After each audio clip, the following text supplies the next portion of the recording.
Hey, this is Mike Matthews from musclelife.com, and in this short video I want to talk about intermittent fasting. I want to talk about a couple myths about intermittent fasting and kind of just my experiences and my thoughts on it. In case you're not familiar with intermittent fasting, it is a style of dieting where you basically cram all your food into a feeding window. Lean Gains is a popular protocol. It's Martin Berkhan's, leangains.com. His protocol is probably best suited for weightlifters, and it's 16 hours. Every 24 hours, 16 of those hours, you are fasting. You're not eating. You can drink water. You can drink zero-calorie beverages.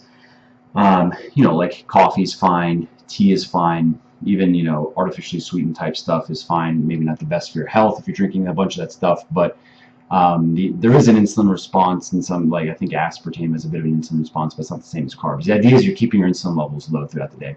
And then in an 8-hour period, you eat all your food. That's Lean Gains. And it might sound like a strange way to diet, especially if you've only heard the mainstream advice of you have to eat, food every 3 hours or you're going to slow your metabolism down, or you have to eat protein every few hours or whatever.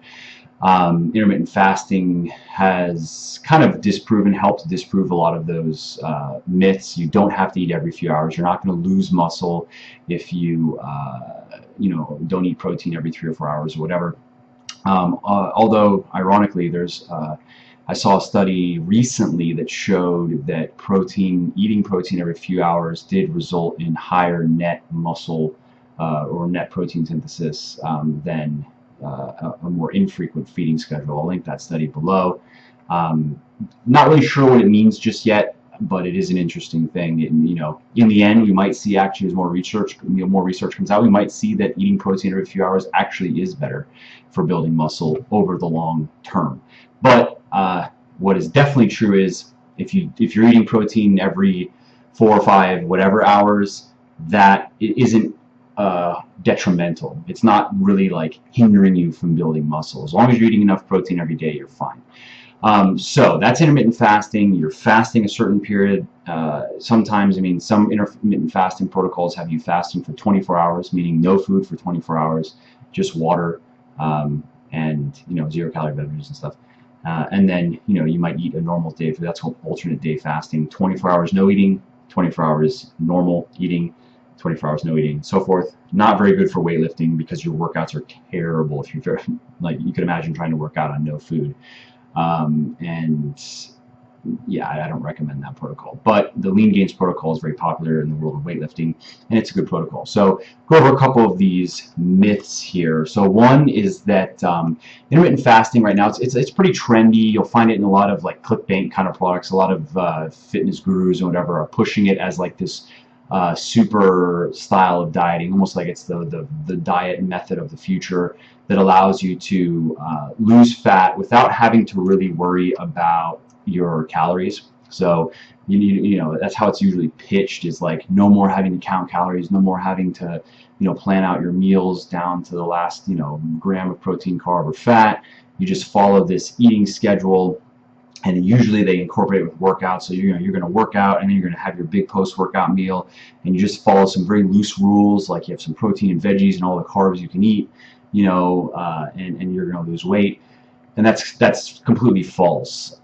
Intermittent fasting does not magically cause fat loss. Energy balance is what causes fat loss. Being in a negative energy balance over time, meaning you're feeding your body a bit less energy than it burns. Over the course of every 24 hours, or even over the course, so you can look at it with whatever time period you want. If you're losing weight every week, it's because you either ate a bit less energy than your body needed a few days, every day, you lost a little bit of fat, basically, maybe you lost 50 grams of fat a day or less, and then when you weighed yourself into that week, you saw the net result of that. Or in some cases, this is not the best way to do it, but some people, they'll tend to overeat for a few days and maybe even gain a little bit of fat, and then severely restrict calories for a few days. So then they lose the fat they gain plus a little bit more. So when they weigh in, they've lost a little bit of fat. And that's not obviously the best way to do it. But the point is, intermittent fasting does not allow you to hack that or get around that. You still need to know exactly how much you're eating, and it needs to be planned out correctly, and you do have to comply to the laws of, it's the first law of thermodynamics. That's how the body works. It's an energy in, energy out machine, and fat is just a source of energy. So if you're considering IF because you think, you know, it's going to allow you to be looser on your diet and eat all these types of foods that you've been wanting to eat, that's not true. What allows you to eat the foods that you want to eat is proper meal planning. And I'll link an article below in the description about proper meal planning so you can see what I mean. That one. So that's the first myth. The next myth that I want to talk about is that intermittent fasting will help you lose fat and gain muscle at the same time. So recomp, right? That's a big selling point also with IF, with various types of products and advices and stuff. And the claim is that you will be able to, just by doing IF and by the magical properties of fasting, which there are health benefits to fasting, there's no question, but the pitch is that this is going to allow you to simultaneously build muscle and lose fat. And in many cases it actually happens, but where people are being misled is that it's not happening because of the IF protocol. It's happening because the person is new to weightlifting. If somebody is new to weightlifting, and if they start training properly, meaning that they lift heavy, they focus on compound lifts, and then they just put themselves in a calorie deficit. They can eat every 1 hour, every 3 hours, every 5 hours, follow IF. It doesn't matter. As long as their daily numbers are right, and they're lifting heavy compound weights for the first time, and if they're doing a bit of cardio as well to help, you know, burn more energy, they can build muscle and lose fat simultaneously, almost always. I mean, it's pretty much a guaranteed thing. You can expect it. They're not going to build as much muscle as if they were in a calorie surplus, but they will build muscle and strength and lose fat. Newbie gains, they're real, and it's great. But it's not, IF doesn't cause that. It's a lot of other physiological things that are causing that, and it boils down to, you can do the same thing with a traditional type of diet if that's how you prefer to eat. And in somebody like me, somebody I've been lifting weights for about 12 years, there's no way that I can build muscle and lose fat simultaneously. Only with steroids. That'd be the only way I can do it. It doesn't matter how I train, how I eat, how many supplements I take. There's just no way. My goal, like I'm cutting right now, and I'm down to about 7%, maybe 7.5%.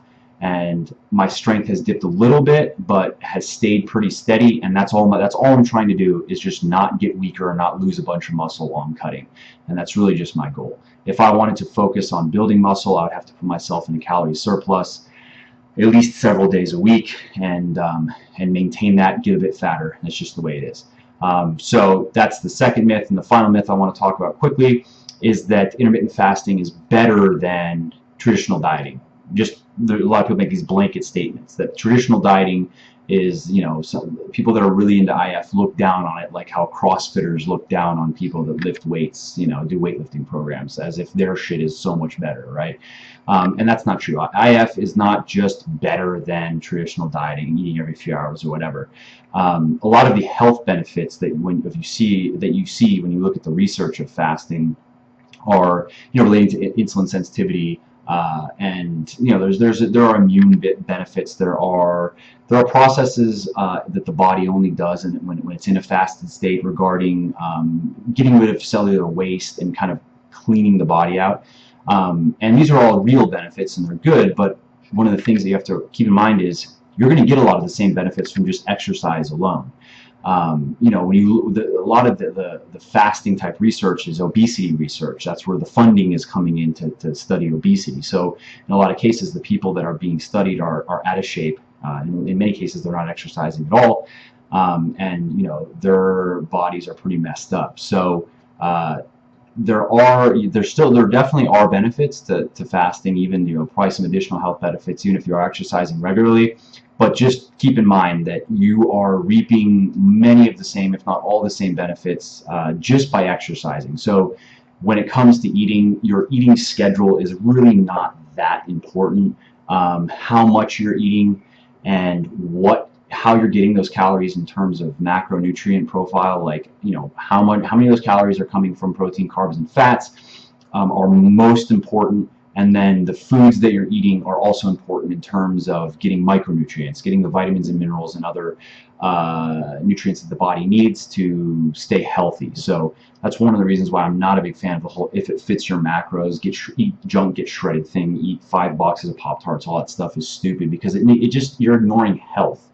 Do you really think that those cardboard Pop-Tarts provide your body, like, food is not just macros. It's not just protein, carbs, fats. There are a lot of other vitamins and minerals. Like, that's what the body also needs to get from food.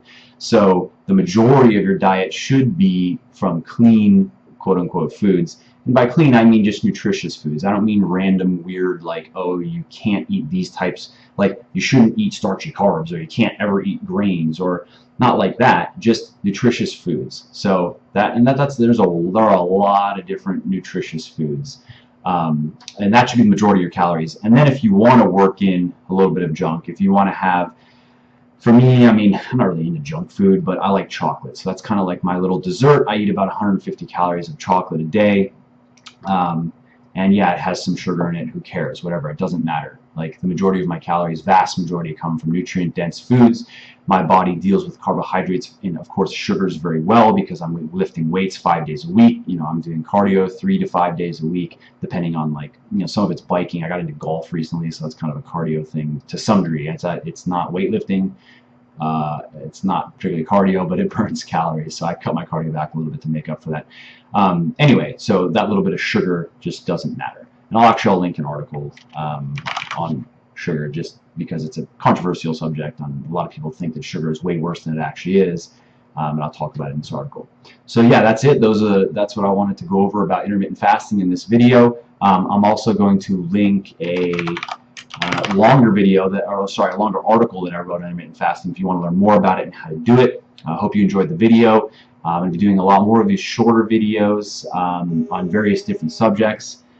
So if you like the video, please subscribe to my channel. You can find me at muscleflife.com. Ask me questions. I'm happy to help. And see you next time.